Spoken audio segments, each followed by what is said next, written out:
So we are on page 42 or chapter 42, whatever you want to call it, of Stripes and Links. And again, long story short, this is just a story, a very good story, where Zig Zag is finally realizing that maybe she needs to kind of back off a little bit because she stepped over the lines that she shouldn't. However, she's trying to get answers. She's gone on this road trip with her bisexual on and off girlfriend Tina, and she's left Sabrina in charge of the studio. Well, at the same time, Sabrina's trying to get answers on her side of the spectrum from her mom and everything to see what's going, to see, exactly what happened, because at first Sabrina's like, what happened, what occurred. Zig Zag explained to her Sabrina's understanding because of her experience with Zig Zag.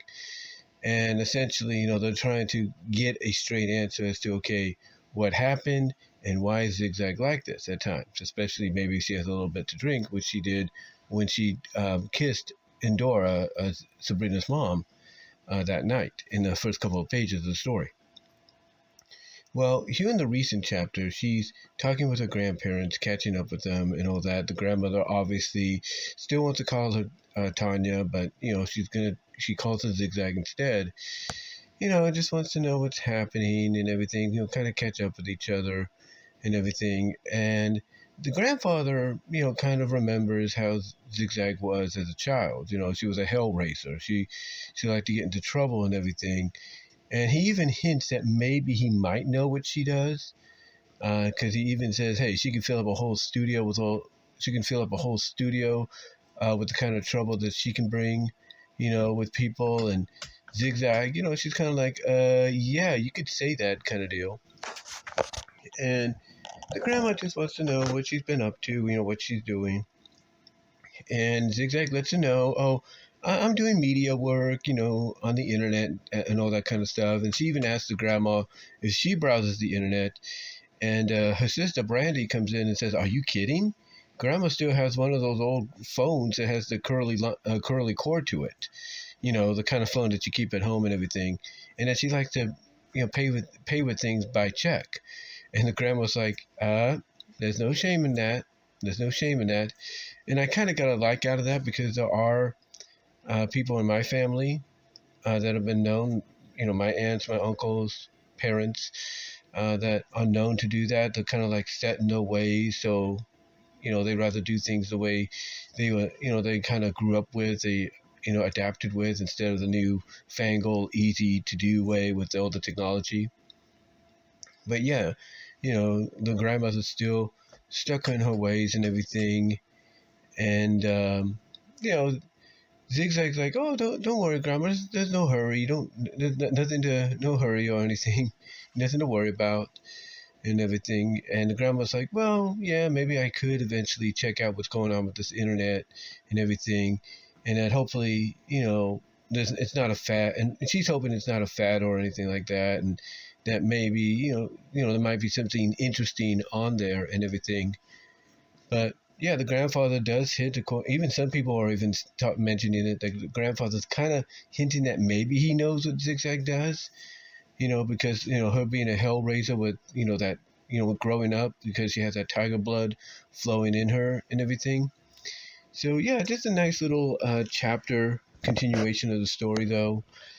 Like I said, I got a kick out of the fact that the grandmother is kind of relatable to a lot of our parents, basically being set in her ways of doing things the old school way, which, it's not a problem. Even modern day people, the Gen Xers, Yers, and Zers and everything, we kind of go the old school route with checks and everything and all that. So, there's nothing to be ashamed of in that if you feel more safe and comfortable by doing that. Um, outside of that though, it's just, them catching up with Zig Zag, wanting to know what she's doing, what she's been up to and everything. And you could just tell in this chapter that, when the grandfather kind of brings up that, oh, she was a hell, she's she was a hell raiser and everything growing up because she has that tiger blood, and she was always, getting in trouble, being a troublemaker, and saying that she could probably, build a studio or fill out a studio with all the trouble she would bring to it. And Zigzag's reaction is, yeah, you can kind of say that. You can tell that Zigzag is like, she realizes that if she tells the grandparents that, again, the grandfather might know because the way he's alluding to something like that, but that maybe the grandmother might be a little hesitant, like she might be understanding, but might be shocked, like, oh, really? You do that kind of stuff? Well, I had no idea. Um, so yeah, so eventually I think Zigzag will let the grandmother in on what she does. She'll ease her into it and make her understand that, yeah, people do that. Even married people do it and everything because it's good money and everything. But we kind of take care of ourselves. We watch each other's backs. Protection wise, we make sure that we're safe and everything, and that there's nothing bad, that nothing happens, nothing like disease wise or anything like that occurs. So I can see her explaining that to the grandmother, and I think maybe the grandmother will be more accepting about what she does. I think more so than any of us will expect, and I think that's probably when the grandfather might be, letting Zigzag know, maybe in private, that, hey, I know what you do. I have no problem with it. I just never told your grandmother yet because I don't know how she would take it, but I'm glad you let her know. But I'm glad you let her know on your own, and it seems that she's being very accepting of it and understanding. And I think after that kind of revelation, that's when we might get some answers from the grandmother and the father, or the grandfather, I should say, the grandmother and the grandfather, as to why Zigzag acts the way she does. And the grandfather said it himself. She's a hellraiser. She's a troublemaker. She used to be a troublemaker growing up, and hellraiser. She's got that tiger blood, and maybe that him mentioning that tiger blood is going to be part of the answers that she needs. That maybe because she has that flowing through her in her DNA, that's what causes her to do what she does, even without considering the repercussions that might come with it. And again, I still think we're going to find out more about Endora's past as well. There might be a connection between Sabrina's family and Zigzag's family. Some people are noticing that. We're not really sure yet. That would be a unique twist, predictable twist maybe, but a unique twist to see happen. But I got a feeling we will find out more about Endora's past. And I've got a feeling if there is a connection or not, we're going to find out that Endora was a wild child, when she was about Zigzag's age.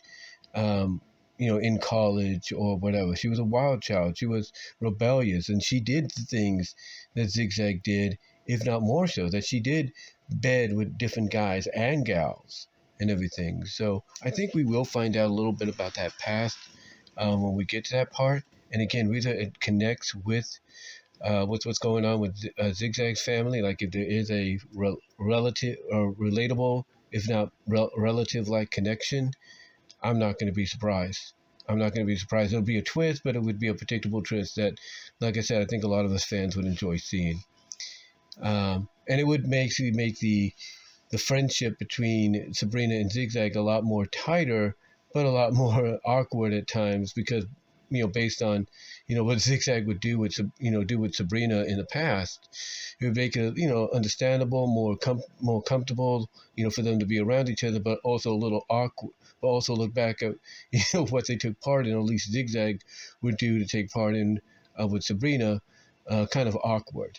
So it'll be interesting to see if it leads to something like that. If there's a connection, family connection between the two families, but we'll see. But again, I still believe we're going to find out that Endora used to be a bit of a wild child herself, and that basically this is why she's kind of acting the way she is, very defensive over what happened with her and Zigzag.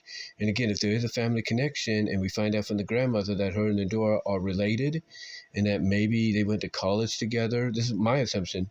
Well, not my assumption, but this is my theory and speculation that maybe they went to college together, and that's where the grandmother met the grandfather. Zigzag's grandparents, that is. The grandmother met the grandfather, and that it was in college that, if there's a relatable connection, cousin-wise and all that, between the two, that the grandmother had seen with her own eyes how bit of a wild child and rebellious Endora can be, especially when it comes to dorm parties that would lead to dorm connections. Yeah, in closing, guys, like I said, basically, I think we're gonna find out maybe if there's a connection or not with all parties involved or something. Uh, so we'll see what happens and everything. But overall, it's a nice little, again, slice of life page and continuation. And like I said, I think the grandfather kind of has an idea of what Zig Zag does, but he's not letting on. And if he does know, he's not letting the grandmother know just yet. He's probably waiting for Zig Zag to tell her herself. And I think that's when we're going to find out more about maybe if there's a connection between both sides or there isn't. Or maybe if the grandmother knew Endora as a friend back in college and knows about that wild side. But we'll see what happens. We'll see what happens. But let me know what your guys' thoughts are on the 42nd page and the continuation of the story. Love to hear what your guys' thoughts are on it. Like the video, subscribe to the channel, ring the bell for notifications. Also, click on the links in the description to check out my content elsewhere here on the internet, from all your favorite audio podcast affiliates to DeviantArt.com at BVW1979, InkBunny.net at BWRoses. Also, check me out at Rumble.com, BWRoses, Odyssey.com, BWRoses, VENMO at BWRoses. Check out the VENMO and the Cash App as well. You can also find me on Blue Sky and Twitter at BWRoses. You can also check out the Teespring store as well for content you can't get anywhere else. And also check me out, like I said, all your favorite audio podcast affiliates like iHeart, iTunes, Spotify, Audible, Pandora, you name it, you will find my podcast there. But guys, give me your thoughts. What do you think about all this? And I do apologize if I kind of left off and continued on, abruptly and everything. Certain situations that I'm sure you guys are aware of, that by following my channel for so long, came about. But guys, give me your thoughts, and until next time, I'll talk to y'all later.